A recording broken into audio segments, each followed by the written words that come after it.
friends. I hope you are all doing well. Yesterday on our Zoom call, we didn't have the chance to read the next chapter of April Adventures, and I told you I would record myself reading it. So here we are today. It is Thursday, and I hope you all are having a good week. Okay, so chapter 4 is What's in Mr. Pocket's Pocket? Okay, we're still reading on the iPad. Sorry, friends. What happened? Bradley asked. Brian poked a bee's nest, Nate yelled. He and Brian flopped on the ground, out of breath. Did you get stung? Lucy asked. No, we ran too fast, Bradley said. Did you find any eggs? Bradley asked. Nate grinned. Yeah, we found 2 on the baseball field, he said. He and Brian each pulled a plastic egg from their pockets. They were on the pitcher's mound and at home plate. And they had candy kisses inside, Brian said, rubbing his belly. So we've got 10 eggs so far, Lucy said, but we haven't found a real egg yet. Nate and Brian put their eggs into the basket with the others. Where haven't we looked? Bradley asked. How about over there? Lucy asked. Not far from the playhouse were some wooden farm animals. There were ducks and chickens, cows, sheep, goats, and ponies. The animals had been painted to look real. The 4 kids ran over to the make-believe farm. They looked behind the wooden animals and in the grass where they stood. Nothing, Brian said.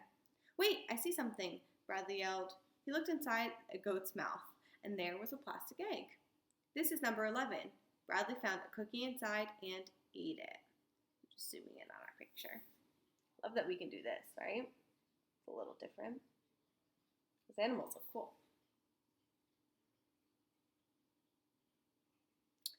Lucy soon found another egg. It was under the hen in its make-believe nest. Inside was a tiny plastic mirror. The kids put the eggs in Lucy's baskets. We have all 12 plastic eggs, she said, but we still don't have the real ones. I don't know where else to look, Bradley said. Maybe the eggs hatched, Nate said, and the little chickens ran away. Talking about eggs is making me hungry, Brian said. Let's go home and eat breakfast. The kids hiked up Eagle Lane toward Bradley and Brian's house. The sun over the trees made them squint their eyes. They clumped up the back steps and walked into the kitchen. Dink, Josh, and Ruth Rose were making breakfast. A bowl of pancake batter sat on the counter. Pal sat near Josh's feet, watching him. Pancakes, yum, yum, Brian said. I'm starving. Josh put his finger on his lips. Shh, Mom and Dad are still sleeping. He said. The 4 kids pulled off their sneakers as quietly as they could. Where have you guys been? Josh went on. He looked upset.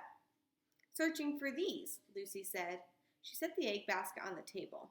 Plastic eggs, Dink asked. Where'd you get those? You know where we found them because you hid them, Nate said. You left notes on our pillows. Notes on your pillows? Ruth Rose asked. What do you mean? Inside plastic eggs, Lucy added. Why would we do that? Josh asked. Because you 3 are the shadow, Bradley cried. He pulled out his note. This is printed off your computer, Josh. Josh laughed. Okay, we're busted, he said. We did it. So how many eggs did you find? All of them, Nate said. Dink, Josh, and Ruth Rose looked in the basket. I only count 12, Dink said. We couldn't find the 4 real ones, Lucy said. Do we still get the treasure? Brian asked. No way, Josh said. Wash your hands and let's eat. The 4 younger kids washed up, then pulled chairs to the table. Soon, all 7 were gobbling up pancakes and drinking juice. So where did you hide the real eggs? Bradley asked. Should we tell them? Josh asked Dink and Ruth Rose. The other 2 nodded. You know the sign telling people not to feed the swans? Josh asked. The 4 younger kids nodded. Well, the real eggs were on the ground, next to the sign, Dink said. You didn't see them? Nope, Bradley said, and I would have, because I was standing right next to the sign. That's funny, Dink said. I put them in the grass by the sign. Maybe somebody stole them. Brian said. Ruth Rose grinned. The mystery of the green lawn egg thief, she said. How egg-citing, Josh cracked. Anyone want some extra syrup? Dink asked. There was someone else in the park, Lucy said. That man with the little dog. Yeah, Mr. Pocket, Nate said. I saw him pick up something. I don't think he'd steal Easter eggs from kids, Bradley said. But maybe he just saw the eggs and picked them up. Brian said. What did they look like, Josh? We hard-boiled them and painted them gold, Josh said. The 7 kids looked at each other. Golden eggs, Lucy said. Anyone would grab one. Hurry up, Brian said. I know where Mr. Pocket lives. And that, my friends, is the end of that chapter. I hope you're all doing well. I'm thinking of all of you. Have a good one.